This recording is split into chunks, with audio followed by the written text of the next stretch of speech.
Kids caught up in a life of crime. The problem runs so deep here in Houston. Hundreds of kids under the age of 18 are arrested every single year, and thousands also fall victim to crime as well. Well, Fox 26's Abigail Dye is joining us here with a report for our Fox in Focus series, Breaking the Cycle. And Abigail, you already spoke with a 17-year-old who's already a felon, but he is working to change his life.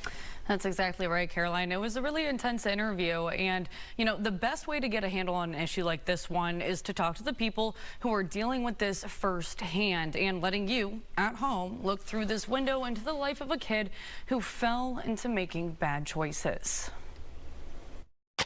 At only 15 years old, Joseph McSweeney Jr., or JoJo, found himself handcuffed to a hospital bed. I didn't know if I was gonna make it or not, especially the pain I was in. His gun went off inside a car while hanging with some friends. Just went off, boom, and my ears started ringing. And like the gunpowder, the smell of gunpowder. Those friends left him. Tell them to stop, that I'm shot, stop. And they ain't stopped. And he ran to the hospital alone. It went through my stomach, from my back, and it went to somebody's leg. Do you consider yourself lucky to be alive? Yes, ma'am. Yes, I do. After being convicted of multiple crimes over the past couple years, at 17, JoJo's a felon. I just went down the wrong road. The road I wasn't supposed to go down, and then that's what my lifestyle turned out to be like that. A road his dad, Joseph McSweeney Sr., knows too. I got involved in gangs real young, real early, 13, 14 years old. Joseph was in and out of prison as JoJo grew up. His first 5 years, I was incarcerated. The lonely nights and those FaceTime calls from a cell left JoJo. Lost, sad, don't know what's going on. Sometimes I be feeling like he gonna be gone longer. Do you blame yourself? I definitely am.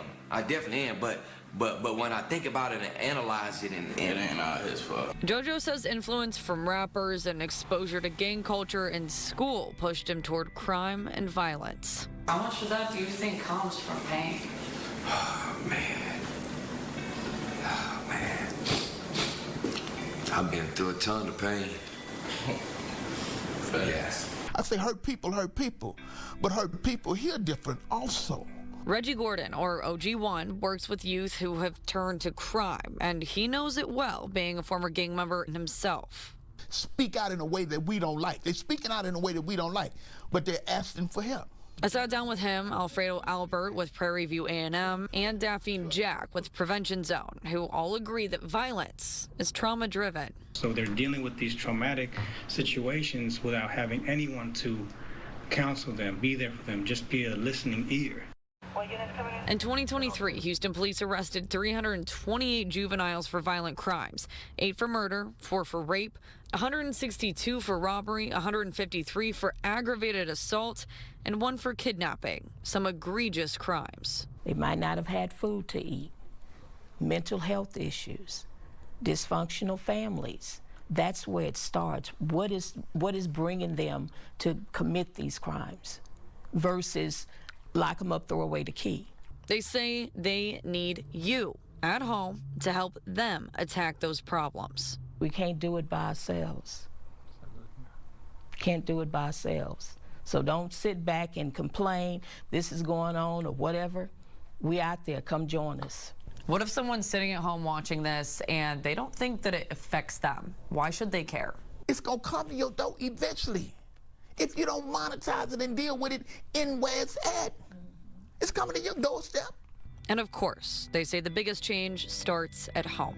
Joseph says that he's turned his life around. He started a career as a grip and electrician, hiring JoJo on to work with him, which he says has saved JoJo's life. He's now expecting a baby boy, finishing school online and focusing on his future. I want to be a truck driver. So I'm just following my dream. He wants other kids in his shoes to know it's possible to heal and succeed if you focus on the right things. Stay in school, do the right thing, try to graduate, be something, follow your dream. That's what changed me, my family.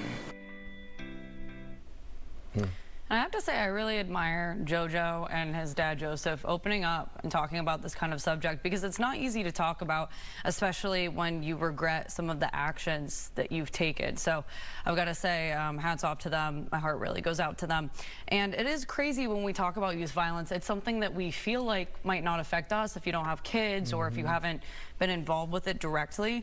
But like OG1 was saying, it can come straight to your doorstep. It's something that is really affecting all of us on a daily basis. And you know, this story is just a testament that some of this issue, right, is complex, but we need some nuance. So we're going to work together as a community to make a better Houston. We can't do it by ourselves. The people on the streets can't do it by themselves, like the advocates. We all got to come together and build community, right? Nobody's saying you have to be out there every day, but what are you doing at home to give back in this way, to maybe make a change? Absolutely. And if you do want to be more active in giving back in that way, we do have links on fox26houston.com as to where you can volunteer and help give your time to help this cause. Both of you, great reports tonight on this. Yeah, all right, really good stuff, Abigail. And of course, you can watch this and our other reports on Fox Local. We are posting all of the stories on our Fox in Focus Breaking the Cycle series on that free app. You can download it for your smart TV to watch all of our exclusive local content. We really hope you guys go there and learn some more.